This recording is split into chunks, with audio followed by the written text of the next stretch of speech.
ngayon po nagaganap ng president ng mga konsihal. Yan po, nagtitinda po kami.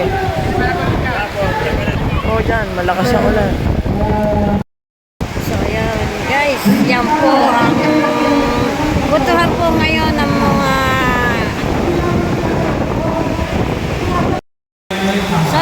ngayon po ay butuhan ng mga president sa buong konsihal po. Konsihal po ng mga bawat barangay. Magkakaroon po ngayon ng isang butuhan. Yan, nakikita po ninyo. Maglalaban-laban po sila. Lasa ko po sa mga bawat barangay, tatatlo po yata ang maglalaban.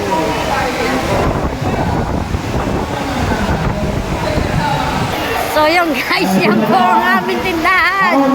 Inabot po ng bagyo. Saka gustuhan po namin makabenta, lalo kung hindi kami makakabenta nito. Yan po ang aming tindahan. Sarado po. Sa lakas po ng bagyo. Yan po.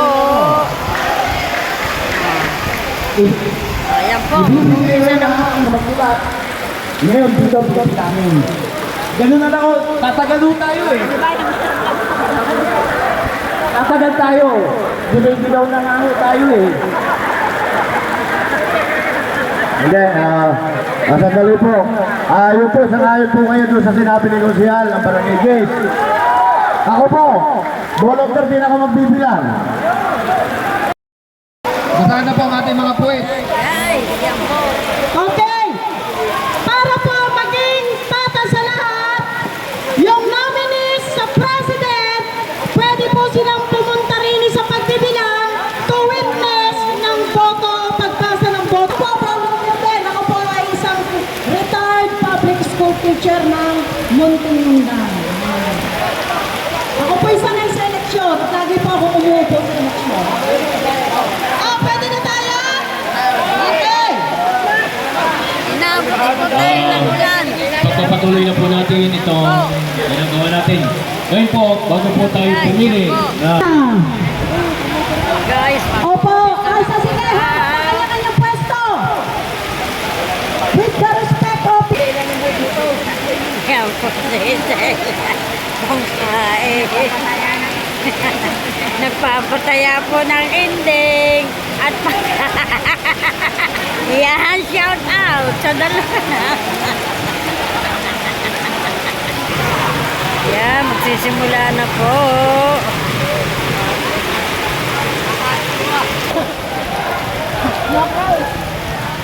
I move that the nomination for president for the two candidates to be closed. Yes! Second motion? Okay. So it has been moved and seconded. O, diba?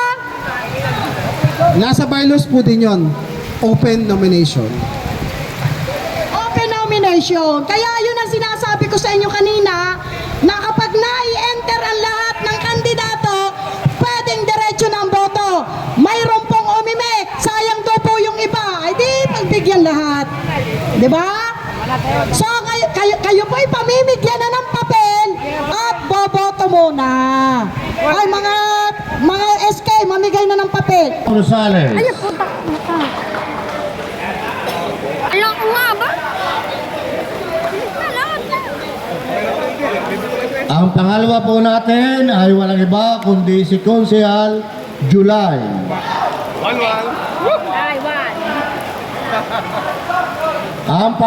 Ang isa pa po uli ay si pangatlo na ano?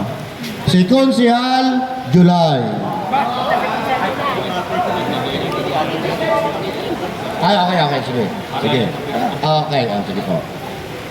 Ang sumunod po ay si Ompong Rosales. Palo na siya.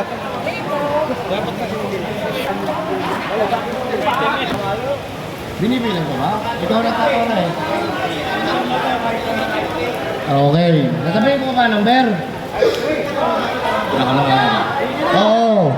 Ikaw natataray, bilangin mo. Problema mo yan. Joke.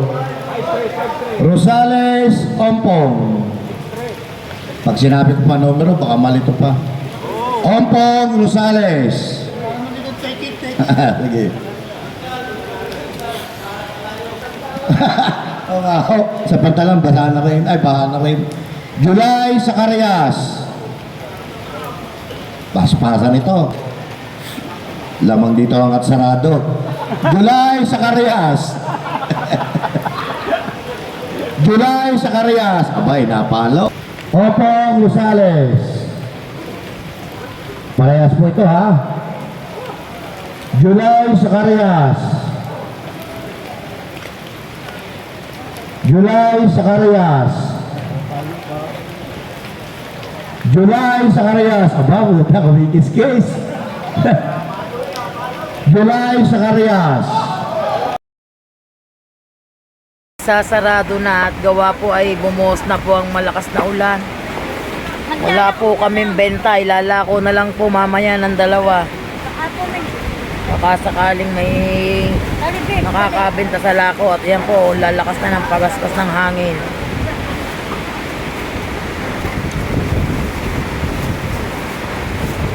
Natapos na rin po yung meeting.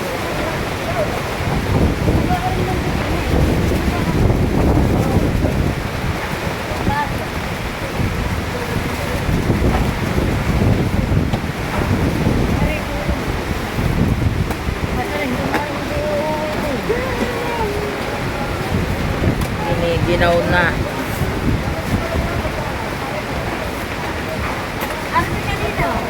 Doon sa lalaki.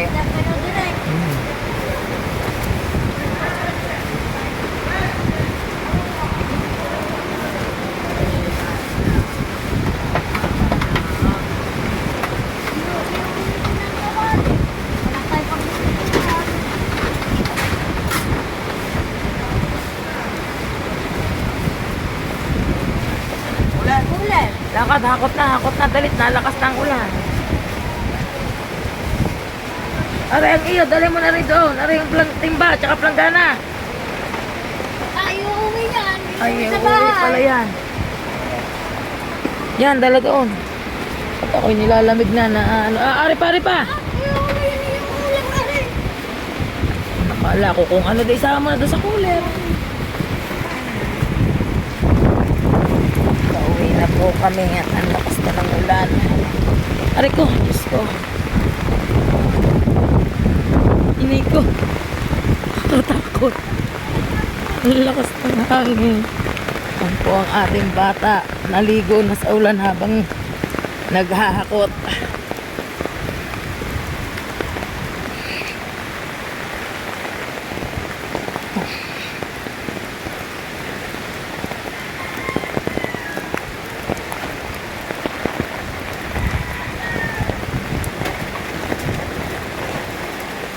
Diba? Bahay mo na rin. Ha? Oo. Lakad, sunod doon. Yan po ang aking panganay. Oh.